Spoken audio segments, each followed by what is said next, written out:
Hey, Nick, we are going live on Facebook. I'm so happy to be chatting with you today. And I know our fellow students in Boteco Group are really keen to ask you some questions. Hi, Bev. Hi. It was lovely meeting you all that time ago over the coffee in that beautiful little place that I go to called La Mocha, and the coffee's great, the atmosphere is fantastic, and I really enjoyed our little meeting. It was wonderful to meet someone like you who's so knowledgeable and in particular caring for the well-being of people.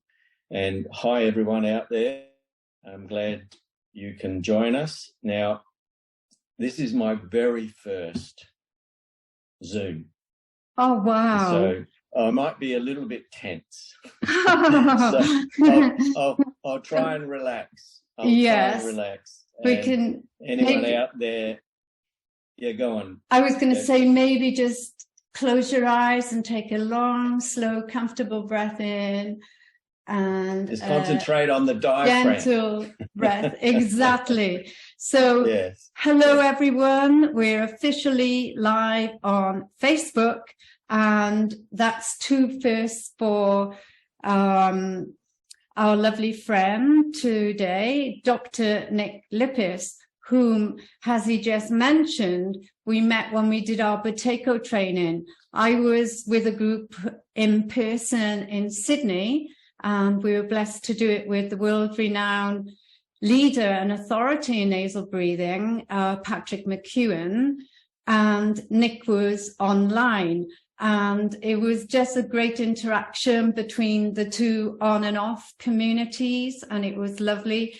And what blew me away was Nick was like an encyclopedia. He just had this amazing way of sharing his knowledge and wisdom. Patrick would ask, anybody got another take or any suggestions or anybody experienced this?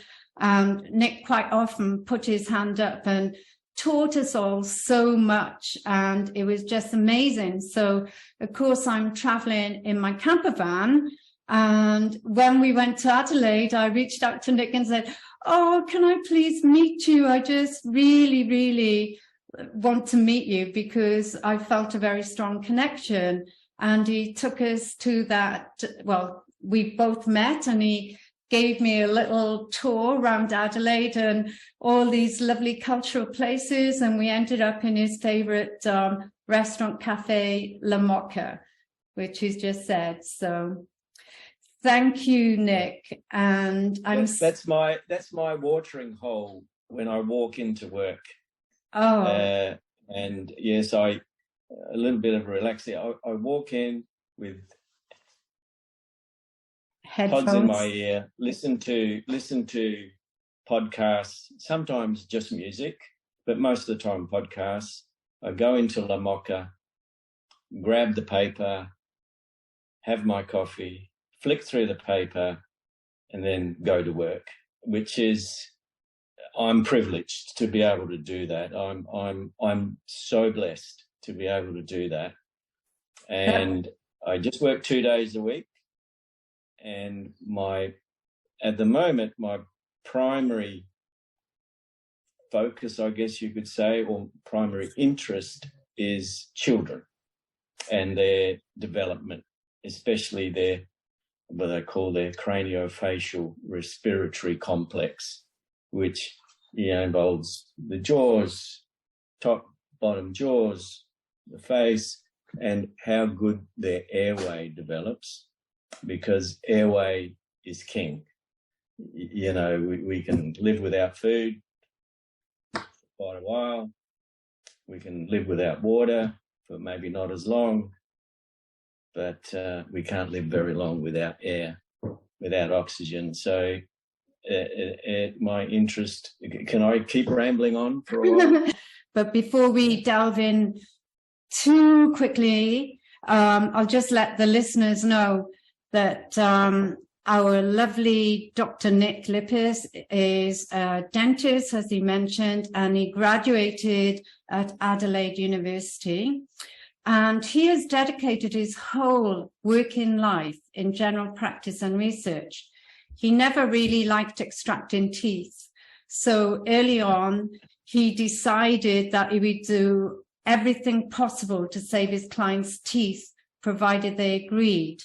And even if they said yes, he would then go on and refer them to someone else.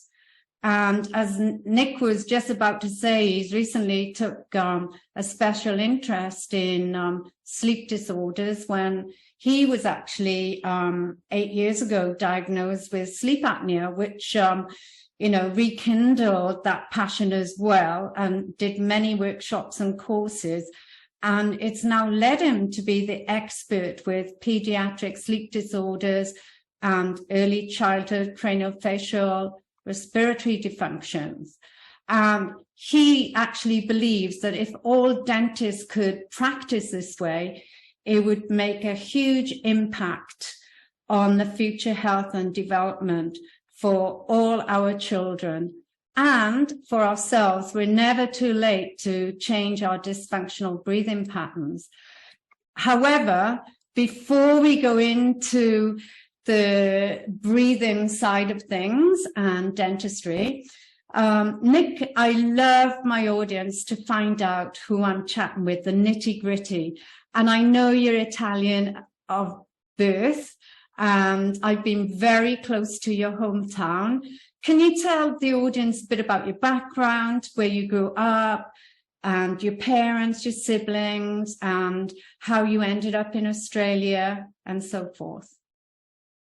Certainly. Well, I was born in a little country town in the state of Abruzzo, which is on the Adriatic coast and roughly across from Rome. So if you look at Rome and you go straight across to the other side, that's where that is.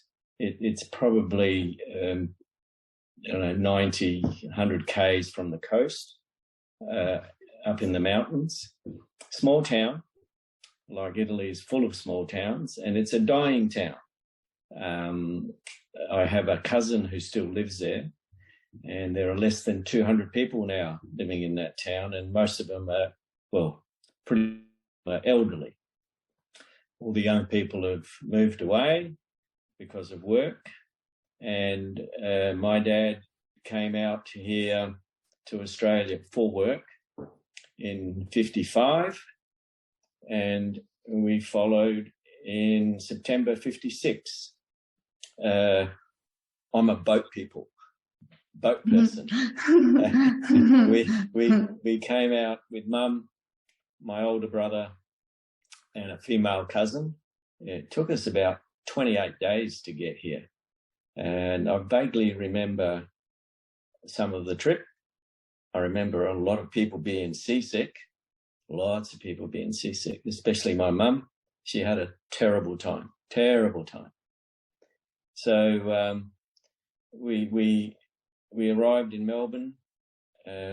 My father and his nephew met us at the docks, caught the train, and came to Adelaide, and that's where we stayed. We never moved. Primary school, secondary school, I went to Christian Brothers College, which, was a bit tough. I copped the strap every year. Wow. Except year 12. Well, you didn't have to do much to get the strap. You just have to get a wrong answer and you're in trouble. So, except year 12, that was my final year. I missed out on that one. Adelaide Uni, the course is 5 years long, and my older brother is a dentist as well. Wow. But he retired. Yeah, he retired about 17 years ago. He retired at 60. Wow. When he was 60. I remember going to work a Friday morning we got there about the same time because we practiced together. And he said to me, I woke up this morning and I'm done. Wow. I don't want to do this anymore. And sadly, at the moment, he's got Parkinson's and he's not doing too bad, but, you know, we all know where that ends up. And so general practice, always tried to, you know, keep up with the latest. And I can tell you that behind every healthy man is a very good woman. And I've been lucky to have a very good woman as a wife. And for many, many, going back a step, my biggest regret in life, and if the genie came out now and said, Nick, you have one wish, you can change anything, but one wish only. And that would be not to have orthodontic treatment. Right. I had orthodontic treatment. I had 4 teeth taken out. I had what's called retractive orthodontics. So, you know, I'm missing this part of my face. Everything was pulled back to close up the spaces from having those teeth removed. And that really, now I know, but not at the time, that's what really compromised my airway, my oral space.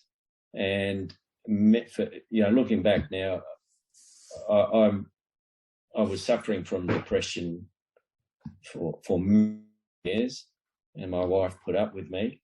It was on automatic. You know, you get up, you go to work because you've got a family. Yeah. And she had enough, and she pitchforked me into getting a sleep study done. And I failed miserably. I'm not sure how many people out there. Oh, by the way, if anyone out there has a question, please feel free.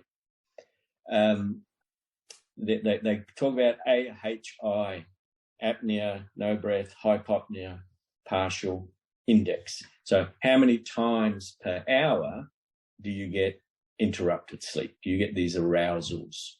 So 5 to 14 is mild, 15 to 30 is moderate, above 30 is severe. So that means every hour, not the whole night, but every. And my numbers came in at 48.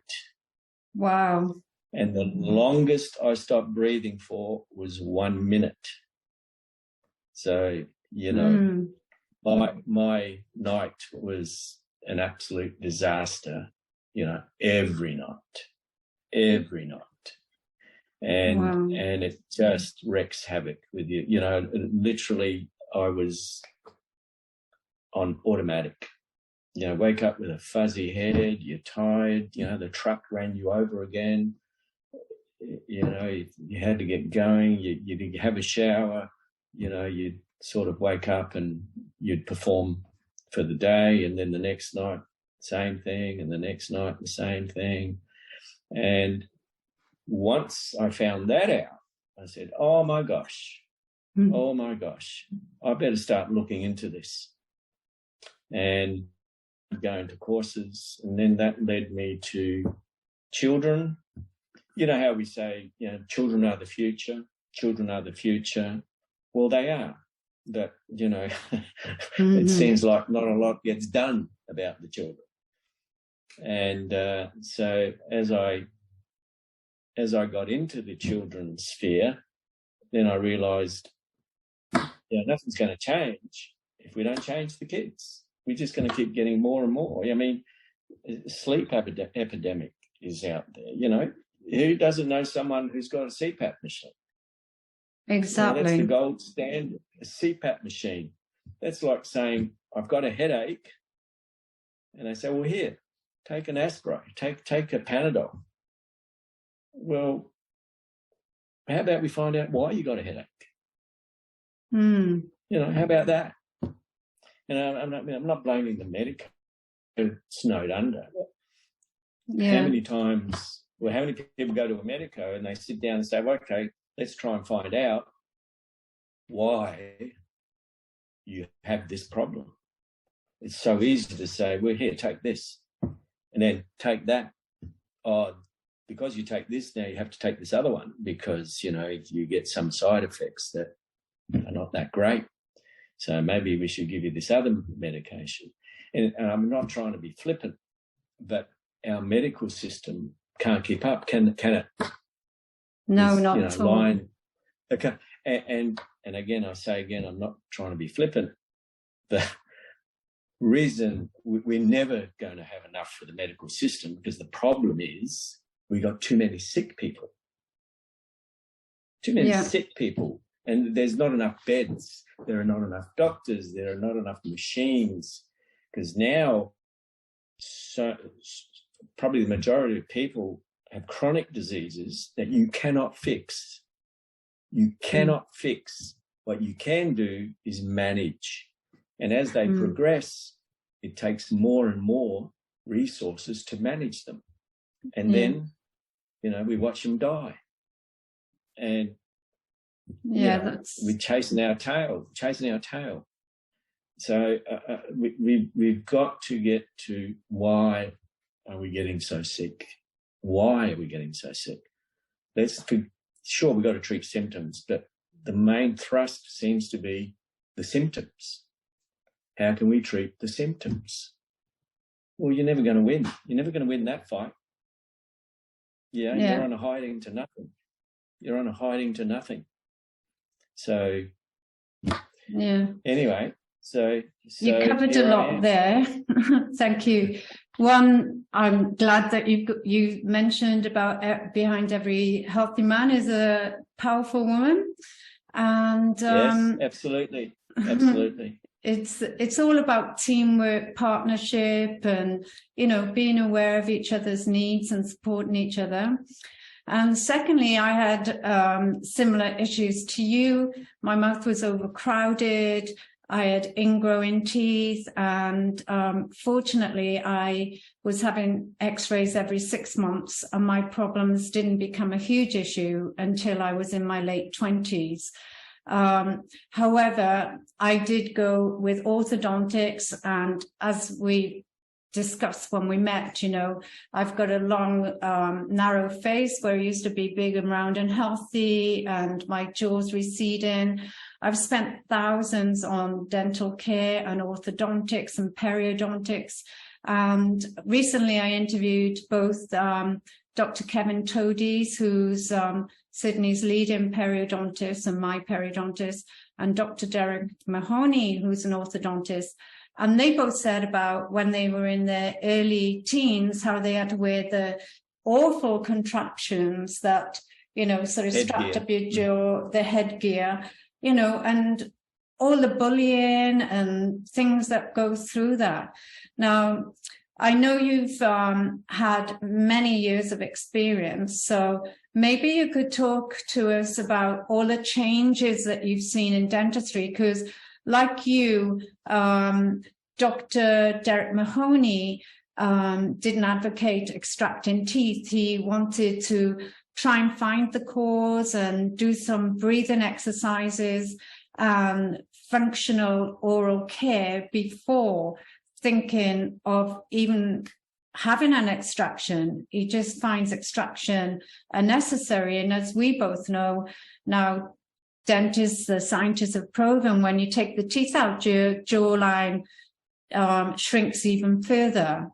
So maybe you could talk us through changes, and eventually we'll talk about what happens in a session with you today. Well, you know, the new ideas are out all the time. There's a philosopher called, try not to butcher his name, but Arthur Schopenhauer, I think is his name. He lived mostly in the 19th century. And he said, any new idea has to go through 3 phases. The first phase, it is ridiculed. The second phase, it is vehemently opposed. And then the third phase, it becomes, you know, it's inherently self-evident that, you know, it was correct, you know. And we can all speculate as to who vehemently opposes, a new idea. I'll leave that for the individual to think about. But we were never taught anything about this in the dental school, in the undergraduate curriculum. And, I'm not blaming them because maybe that's what they knew at the time. So it's just the way it goes. But, now there's mounting evidence that these problems are not genetic. These problems are environmental, so epigenetics, the influence of the environment on the expression of the genes. Okay, so genes turn off due to environmental triggers. So if we perform right, if we function right, we grow right. So, form follows function. So we got the genotype, which is our genetic makeup, and we got the phenotype, which is how we turn out. Now, if the genotype says this, doesn't necessarily mean that that's how we're going to turn out. The environment has a huge impact. So if we want to grow, every child can grow into a beautiful child. Certain things need to happen. The breathing, as probably all your listeners know, is through the nose. The lips have to be together with the teeth touching or lining. Tongue in the roof of the mouth, and we'll explain why. And then there should be no movement of the muscles of facial expression during the subconscious swallow. So what does that mean? That means that when we swallow, and we swallow hundreds and hundreds of times a day because we produce saliva, and so we got to, get rid of it. We don't want to be dripping out of our mouth, so that when we swallow, all these muscles here should not move, because when they move, they contract and they put forces, inward forces, which will impact on how the face grows. So when you've got competition between muscle and teeth, muscle and bone, muscle always wins. So these over here have to adapt to that.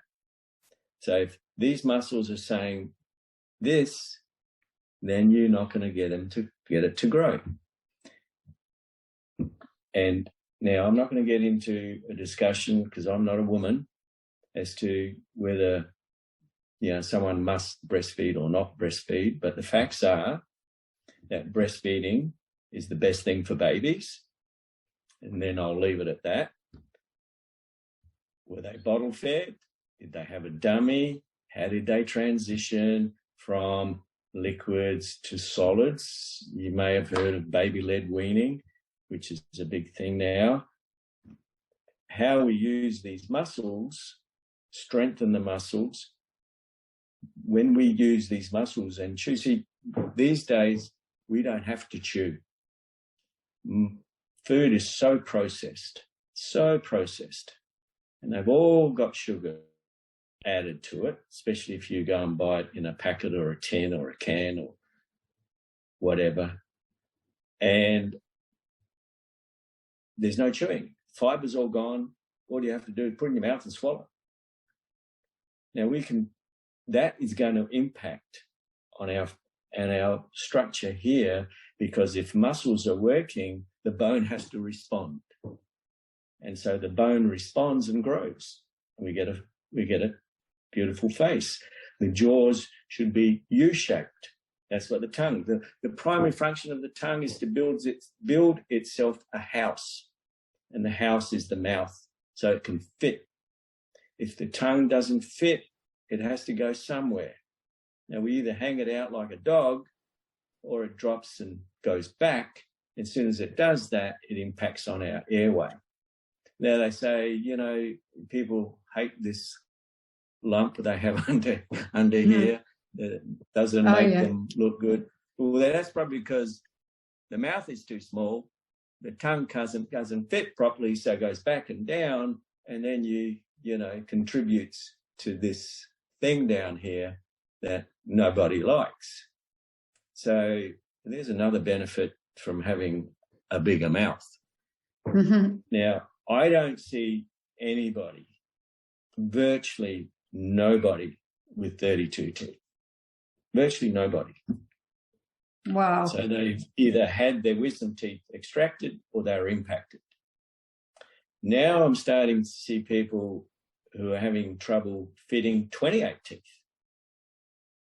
So our jaws are getting, our faces are getting narrow and longer. Our jaws are dropping and going back. So, you know, mouth breathing, slumped over, pain in the joints. See, the issue with people who have, and it's mostly women who suffer from TMD, temporomandibular dysfunction, where they get pain here. And that's because if you hang your jaw, then we've got the end of the bottom jaw and the fossa here, the condyle and the fossa. So depending on where your jaw hangs, this likes to center itself in the middle. Okay? So if your jaw hangs down, it'll center itself. Now, as soon as you close, because this is what we do when we swallow, then as you close, this goes back. And it impinges on the tissue back here, which is highly innervated and vascularized. You know, we do this. Yeah. Now, if we close our mouth and get our teeth together or almost together, this will reposition itself in the center again. And then, so when we close, it doesn't have to go anywhere. You know, we can open and chew, and then it goes back to here. All right, because everything's too far back. Everything is too far back. And you can change virtually at any age. It's just that the older you are, the longer it takes and the more difficult it is. But, you know, if someone is committed, then you can do that. You know, like you can change the way you breathe, as you and your listeners are aware, Bev. You know, you can change the way you breathe. But so the thing would be with kids and with adults is, one, most kids need their jaws broadened. Now, when you do this to the jaw, you also do that. So as you broaden it, it also comes forward. That's fantastic, you know. And I've done that with kids, you know, especially kids what they call with underbites. You know, the top teeth are here and the bottom teeth are there. It's not that this is too big or this is too small. So whenever you see someone like that, don't look at the bottom jaw, look at the top one. It's too far back. And I expand, and lo and behold, then the teeth go like this. And the parents think I'm a miracle worker. All I did was expand the jaw. The physiology did the rest. The body did the rest. Thank God that we are good at healing ourselves.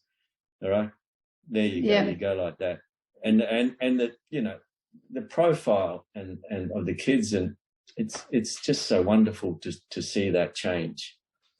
And as you know, as soon as they start breathing better, it's a different kit. You've got a different kit. You know, it's just fantastic. Yeah. And you know, to position their jaw, and sometimes you'll see them, you know, top teeth out here, and what they used to do invariably, do that. You know, do that. Makes it even worse, doesn't it? Now you've got a small bottom jaw, small top jaw, the tongue's got nowhere to go, and oh my God. Instead of, you know, where are we doing this? You know, bringing that jaw forward. And you can do that. It's posture. Get them to posture right. You know, they'll change. things will change. When they're little, we're so adaptable, we're so pliable that it happens quickly. It happens quickly.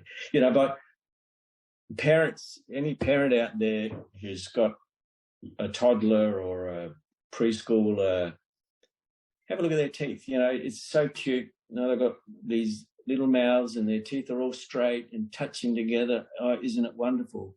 Well, no, that's bad. If by 4 years old, they haven't got teeth like this, you're in trouble. Because the second teeth are going to be at least 50% bigger than the baby teeth. So the baby teeth are like this. How are teeth that are 50% bigger going to fit in that space? They can't. So what do? They come out twisted and crooked, you know, double rowed. And so by the time they're 4 years old, the teeth need to be like that. Nice, big spaces between, so that when the second teeth come out, there's room for them. That means they are growing well. They're growing well. And in the mouth, the distance between the second baby molar teeth, that's the ones right at the back, should be 24 millimeters plus their age. So if it's 4 years old, it should be 28 millimeters. And when the first big second teeth come out, the 6-year-old molars, if the jaw is narrow, that's where they come out and that's where they stay. So they need to grow because they grow so fast. They grow so fast in those first 5 or 6 years, so fast. So, you know, by the time they're 5, you know, the size of their jaws should be at least 60% of adult size. Thank you. Thank you. You covered a lot. And when you're talking, will you explain as well as show, because some people are only listening on audio. And so I just want to say, epigenetics is really big globally, thanks to amazing scientists like Dr. Bruce Lipton. And also when you talked about breastfeeding, because I am a lady, even though I haven't had babies, I know that the researchers say by breastfeeding, one is about the bonding, but mainly for this talk, it really develops the muscles in our jaw because they have to really chew. And, they have to, the babies have to work much, much harder to extract the milk. Exactly. Breastfeeding. And you know, so initially they probably get tired, but yeah, it's like, you know, trying to learn to run a marathon. You don't just go and run the marathon. You know, you train and you train and you train, and then you can run the marathon. So the babies, they work and they work and they get fitter and fitter and stronger. And then, hey, you know, and, you know, all sorts of benefits they say. I just found out recently that mother's breast milk, over 200 factors in there that help with the immune system. Yeah. Which is, I found, whoa, really? I didn't know that. Whereas cow's milk has 4. Wow. You know, so, you know, it is what it is. But like I said before, I'm not going to get into that argument. Just give you the facts and then you do with it what you will. And I'm okay with it. Whatever people decide, I'm okay with it because it's, you know, not for me to decide. And because people are under circumstances, you know, I get it. Yeah. I get it. And you also talked about the processed food. And I know in certain countries, they've done so much research on fruit juice. And the sugar content is so high, they've been born, or I should say, when their baby teeth come through their milk teeth, they're already rotten. And that's really hard. So the problem with fruit juices and they're touted as, you know, natural and this and that and the other. When we ingest fructose through juices is one thing. So the body finds it much harder to process that. When we eat the fruit with the fibre, so the sugar is attached to the fibre, that's much better. It's much easier to. That's why they talk about kids with non-alcoholic fatty liver disease. You know, what the hell? And what's a kid doing with fatty liver disease? You know, it's non-alcoholic. Well, what the hell's causing this? Yeah. You know, it's not the alcohol. I'm assuming kids are not drinking alcohol to that extent. And it's the sugar. The sugar. The sugar should be listed with tobacco and alcohol. You know, should be taxed. The government should stop these companies from doing this because it's absolutely causing havoc. But you know, what do you do? What do you do? Well, everybody's got the opportunity to educate themselves, and everything is about choice. So I think with mothers especially, it's good to educate yourself on what is considered to be good health and nutrition and the best for your child's development. And there's always great podcasts and top experts, you know, talking about various topics. And, you know, you don't have to take everything you read on the internet as gold. You know, question everything. Don't be a sheeple, and do your own research on yourself and see what works for you and how you feel and so forth. And I know with women as well, their oral hygiene, the health of their teeth and gums can be affected when they're menopausal and going through, you know, their monthly cycles and things like that. What tips would you give to them? And also, what tips would you give to parents when they're checking? You know, a lot of people are ignorant to the fact that their child is snoring, for example, or heavy breathing and, you know, irritable and low in energy. So what signs and symptoms should they be looking out for? Well, what I would ask parents, you know, is to observe their child, maybe if they're watching TV, playing a game, doing homework. Are their lips together? Now, if their lips are just slightly, very slightly apart, even say it's like that, you can bet your bottom dollar that they're mouth breathing. So observe that. Observe them when they're asleep. So you put them to bed, you need to wait maybe an hour and a half to 2 hours that they've gone. Then you go in there, but don't just take a cursory look. Have a good look for a while. Even get your phone and photograph them. Now, have they got their mouth open? Is their head extended, you know, arching back? Do they move around when they're asleep? You know, migrating. Some do it a lot, some don't. Are they noisy? So is their breathing noisy? It doesn't have to be a snore, it just has to be noisy. They've got a problem, and their problem is breathing. And if you don't breathe well, you're not going to sleep well. In the first 12 months, the baby's brain should double in size. By 3, they're probably 80% adult size. By 5, 90% adult size. The brain is exploding.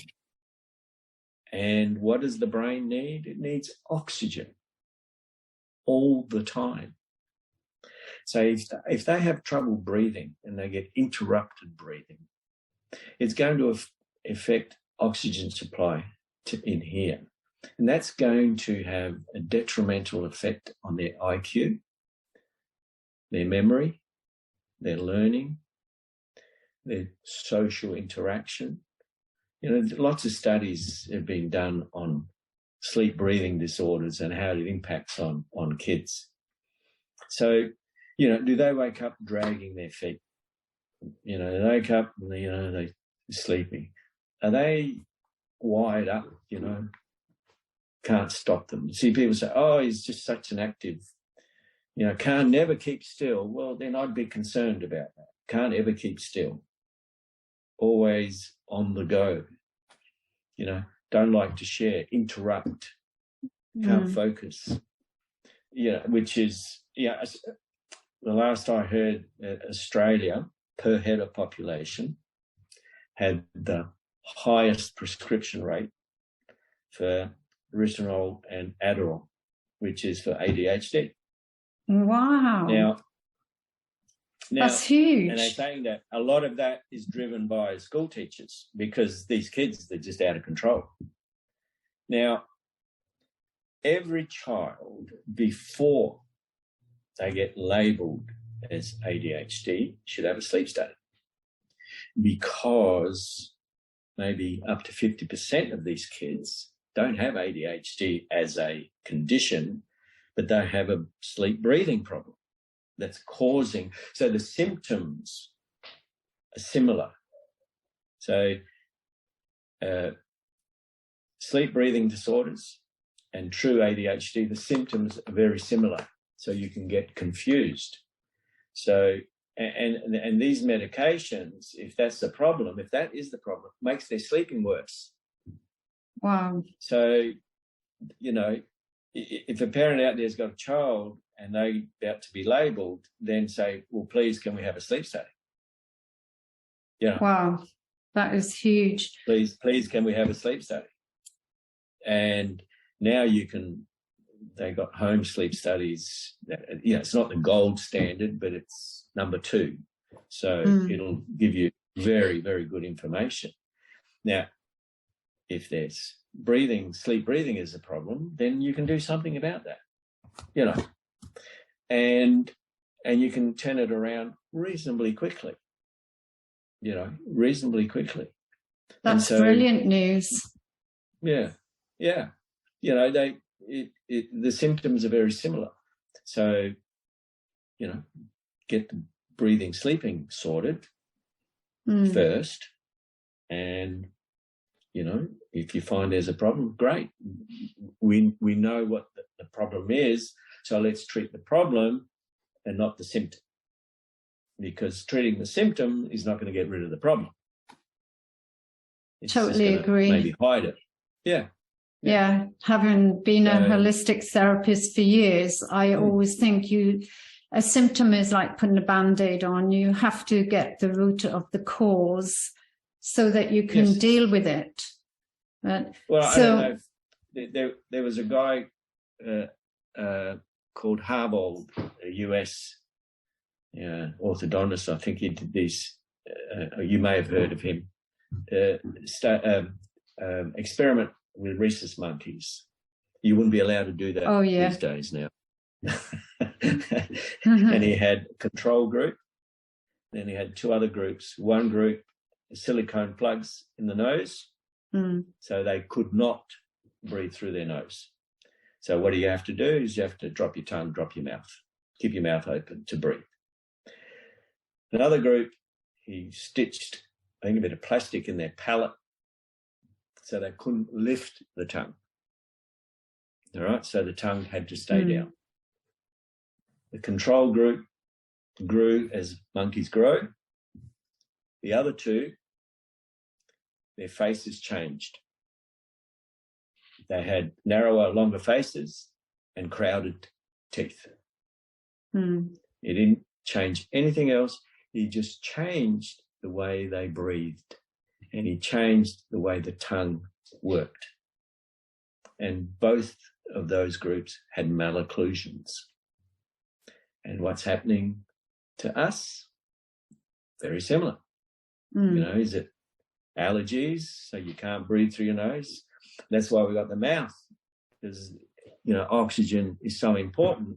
We need 2 just in case one doesn't work. So, because as you were saying before, Bev, you know, we die pretty quick if we stop breathing. So we've got two, but, you know, the mouth is meant to be backup, not the main way we breathe, just backup. And, well, as Patrick said, you know, we humidify, warm it up, purify it, and then pick up the nitric oxide. Yeah. And that's how we're supposed to do it. It doesn't happen when we use the mouth, which, yeah, of course, you know, the tonsils and the adenoids and the rubbish getting into our lungs and et cetera, et cetera. So, you know, there's a reason for everything. Yeah, well, as you said, everything, you know, it's pressurized, filtered, and nitric oxide is a vasodilator, and it helps to bring helps to bring the oxygen down and so forth. And, you know, the exchange of gases take place in the lower 2/3 of the lungs. And if everybody is mouth breathing and heavy breathing, they're also shallow breathing. You know, it's only getting to the top portion of their lungs. So, yeah, with the kids, when if they have issues breathing at night, you know, it's a stressor for the brain. Says this is not good. You know, the oxygen supply is being tampered with, and what happens? We get into the sympathetic part of the autonomic nervous system, which, you know, ramps us up. You know, and when we're there, what do we got? We got cortisol production going up, which, you know, is stressful. We can't, you know, and then they carry that into the day, and that's why they hyper, you know, they bouncing off the walls and they can't focus, can't concentrate, and, you know, drives the teachers crazy. And you know, if you do that long enough, that's going to cause the body, you know, a lot of issues. And so these kids are, you know, not breathing, so they, you know, forward head posture, which, you know, every couple of centimeters that your head comes further forward, you know, your ears past the shoulders, you know, that the weight of the head is roughly, you know, 4 or 5 kilos. So every couple of centimeters that your head goes forward, and you can walk down the street and have a look at how many people have their head in the next suburb, you know, the weight dramatically increases. And then, of course, your neck and shoulder muscles and SCMs here got to hold this bowling ball up, you know, and so they are stressed, these muscles. So they're overworked, they fatigue, and fatigued muscles are going to cause you pain. So people go and get a massage every couple of weeks, but the problem is your head's out there somewhere, and these things have got to work so hard. You can go and get a massage every day, treating the symptom, and then you wonder why am I getting this all the time? You know, and these muscles refer pain. So, you know, if you get headaches in the afternoon, it's likely to be postural problem. If you get up and get a headache in the morning or wake up with a headache, then it's a breathing problem. If you wake up every morning feeling unrefreshed and still tired, and some people wake up exhausted, then your problem is no deep sleep. And with kids, growth hormone, 80-85% of growth hormone is produced in deep sleep. And that growth hormone is for growth, but it's also for repair and maintenance, you know, and, you know, helps us to stay younger for longer. So if they're not down there, they're not going to thrive. They're not going to thrive.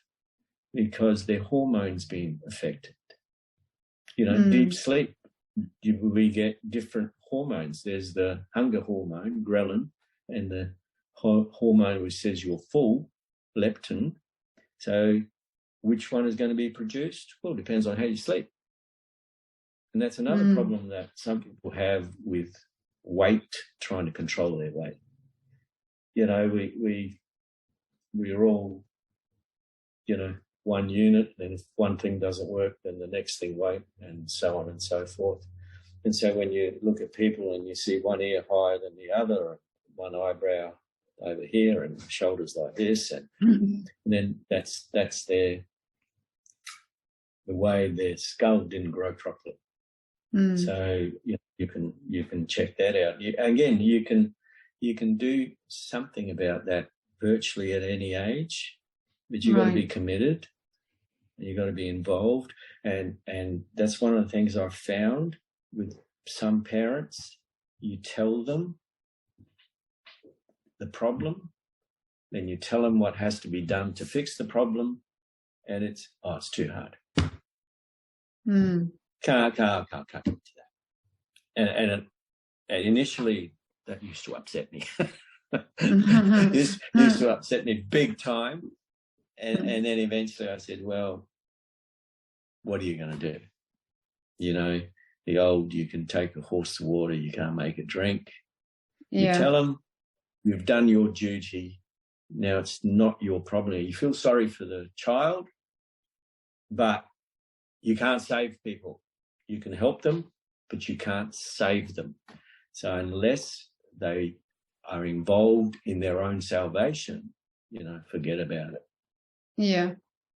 I just remembered you gave me a great exercise to bring my jaw forward so my teeth were touching, and keep doing that every day to try and realign my lower jaw, which I did for about 6 weeks, and now I've slipped back into my old habits. So I'm going to. I mean, there are appliances that you can wear. You don't have to wear them 24/7, but there are appliances you can wear that will force you into a position, because if you don't go into that position, it's a bit painful. Yeah. So you just, you know, we don't like to hurt ourselves, essentially. So it'll force you into that position, and if you can do that long enough, you set up a new neuromuscular pattern. Yeah. Okay. So that's just the way you do it now. You know, you don't have to think about it. It's just the way you do it. And I like to say to people, fold your arms, and some people do left over right, and some do right over left. And whichever way you do it is what's comfortable for you. And if you want to change that, you can change it. Initially, it's uncomfortable. When I say it doesn't feel natural. But if you keep practicing, then the new way will become comfortable or natural, and the old way, that doesn't feel right. But you've got to be persistent, and you've got to be committed. And if you do it long enough, it'll be your new way of doing it. That's why diets don't work. Yeah. You know, we're going to torture ourselves for 3 months, then we go back to what we're doing. and then you put it back on, and then some. Yeah. I found I was getting very tired, and it was aching a lot, you know, when I was doing the exercise, but I guess I just needed to persevere longer. Yeah. And see, the other thing is, if the mouth's not big enough, the tongue can't fit in between the teeth. So you might sort of get over the top of the teeth. That's another problem. That causes another problem. So most people need expansion sideways for a start. Trying to get it forward, that's another issue, a much more complicated issue. Much more complicated issue. You know, there's a operation now that's becoming fairly common called MMA. That's maxillary mandibular advancement. So what they do is they detach the top jaw from the base of the skull and pull it forward. Mm. And I do bilateral cuts here and move that forward and screw it into place, so that all of a sudden now you've got everything right out here. You know, I could show photographs of before and after. It looks like a different person. Yeah, it's like, I can imagine. Oh, whoa, that's amazing. Actually, if anyone's interested, it's absolutely amazing, the differences that you wouldn't think it was the same person. And as far as sorry, that's right. I know when Dr. Derek Mahoney went on 60 Minutes about 20 years ago and showed the studies of the twins, someone else had done it, and you've seen the before and after. Sorry, can you see that? Oh, yes, yes. Wow, completely different, especially the area under the chin, that bit you said that hangs down. Wow, completely different. The after shot, he looks like he's got a beautiful face with strong facial structures and good alignment. And wow, I mean, huge. That's an amazing. But the big thing with that is that he'll breathe so much better. Yeah. But the other issue with that is that if he doesn't also address any muscle dysfunction, like I said, you know, when you swallow doing this, I mean, I'm exaggerating, but doing that, with time, that could have a detrimental effect in wanting to push all of that back. Right. So that's why I said about no movement. No movement with the subconscious swallow. The subconscious swallow. That's a really good tip. So I'm consciously aware of the time, and I will put your email address with these notes so people can contact you. And if there was one thing that you could do to save the world, what would it be? Change the world, I should say. Change the world. Look,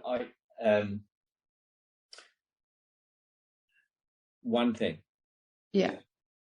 Just one thing? Just one thing. Is that one thing? Okay. So, see, that's much harder when you say one thing. Now I'm going to have to really think long and hard about it. But let's say this: sugar. Let's get rid of sugar. Well, that's great. Yeah, you know, in the pervasive form that it exists today. Great. You know, let's do that, and also I might give whoever's listening or will listen, as far as their teeth goes, is one, when you brush your teeth, don't rinse your mouth out afterwards with water. Spit as much as you want, but don't rinse. Right. Two, if someone has a bit of a dry mouth because of issues, maybe medication that they're taking or something like Sjogren's syndrome, where their saliva production is compromised. Saliva is really important for lubrication, starting the digestive process and neutralizing acid in our mouth, because it's the acid that's going to cause us issues with our teeth.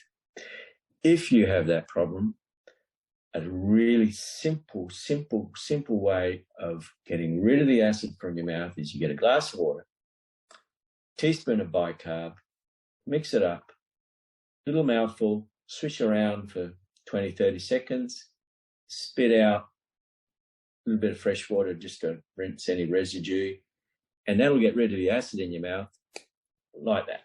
Wow. Now, you should do that after meals, another couple of times in a day before you go to bed. It's easy. You mix the glass, a squeeze bottle, just squeeze a bit in your mouth, swish it around, spit it out, bit of fresh water, acid gone, acid gone, acid gone. You're going to do your teeth such a great favour. Oh, great.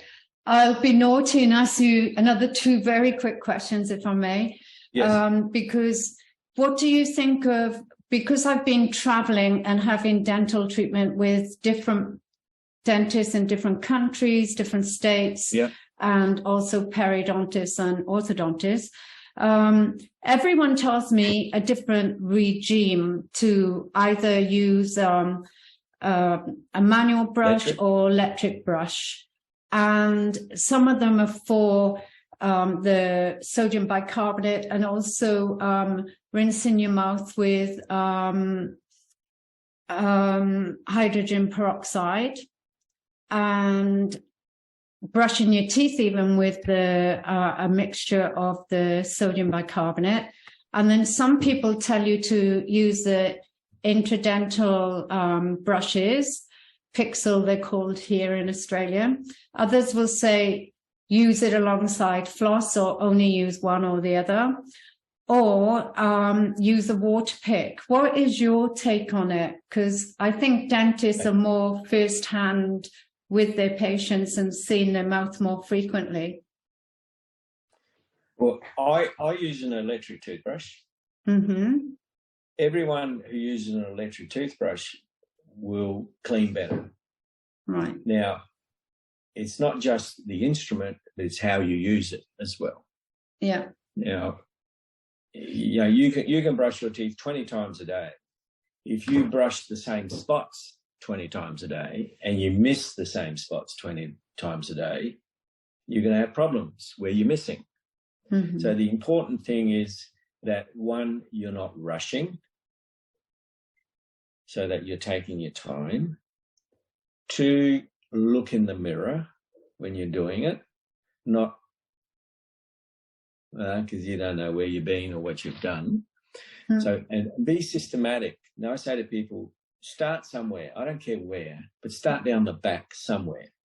Top, bottom, outside, inside, somewhere. So if we start down the back, down the bottom, you slowly work your way around to the other side. Then you switch on to the inside. Now you've got tongues here, gum is here. Most people brush that top corner here. No good. You got to come right down to there, right? So right brush the gum line. Well, yeah, you got to get. I'm not asking you to brush the gums. I'm asking you to brush the teeth, part of the tooth right next to the gum, which means the gum's going to get a little bit of brushing. Okay, because that's critical around here. So, but a lot of people brush here, they don't go down to there. Now, the further back you go, some people get a bit gaggy, you know. Yeah, I understand that. Now, a gag reflex, as a little aside, is a good sign that your airway's compromised. And this is, oh, you go back there, you're going to block my airway. What am I going to do? I'm going to go and get rid of it. Okay? But if that is a problem, then what you want to do is you go there, even if you only stay a couple of seconds there, come out, spit out, go back. You've got to push the envelope a little bit. Right. And what will happen is, if you're persistent and committed and you do it long enough, eventually your gag reflex will start to drop off and you can stay there longer. Okay. Right. And then you work your way around to the other side and you brush the top of the teeth. Then you do the top teeth. Now, so just be quickly, Nick. Just yes. Do you start at the bottom and go up, or the tooth, or start at the top of the tooth and go down? The teeth aren't flat, so they're curved, right? Yeah. So you've got to follow the curve of the teeth, especially the molars, because they're bigger. Yeah. And so follow the curve of the teeth. Slowly, slowly.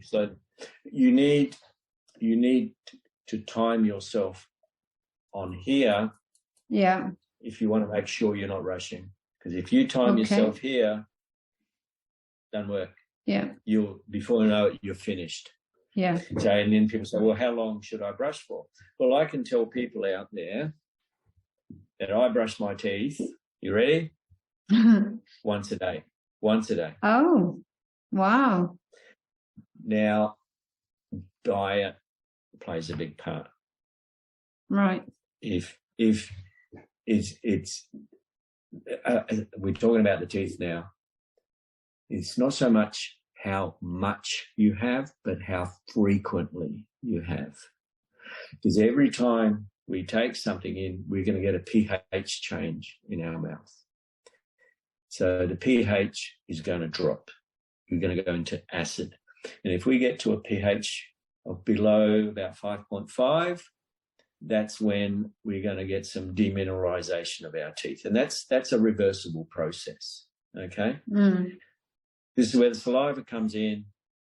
It gets rid of the acid, helps to remineralize the teeth, and you know it's an even balance. Okay.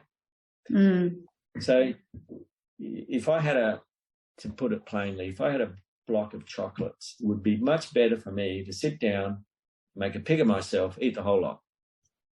That's one episode. If I got that block of chocolate and made it last all day, I'm going to have multiple events of acid production. Right. Drop in pH. Okay. That's going to be much more of a problem. We'll forget the waistline. It's going to be much more of a problem for my teeth, because now I've been in low pH all day. So the loss of minerals is going one way. Right. You know, going back the other way is going to be maybe not so much.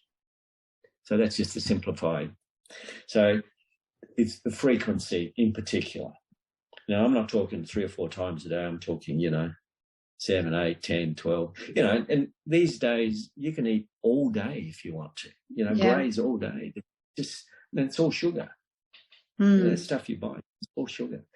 Now, if people want to know how much sugar they have, go to the tin, the packet, and see how many grams it's saying. Let's say it says 20 grams per 100 mils. You divide that by 4, and it'll roughly give you how many teaspoons. Now, if you say 20 grams, it doesn't mean much. No. If you say 5 teaspoons and then you measure them out, and you see this little mound of sugar, and you go, oh my God, is that how much sugar I just took in? Yeah. So, yeah, and people should try that. Yeah. Just for their own benefit. So how much sugar am I really having? Yeah, and I think if they measured it out every day for every single thing they ate, they'd end up with a nice little mountain. Yeah. Oh yes. Yeah. So that's the toothbrush. So, before I forget, when you do the top on the cheek side, it's really important that you don't open your mouth only a little bit, because see where my finger is? Yeah, on the top of the that's maxilla. The front border of my bottom jaw. Okay. Right. Now you watch what happens when I open. Oh yes.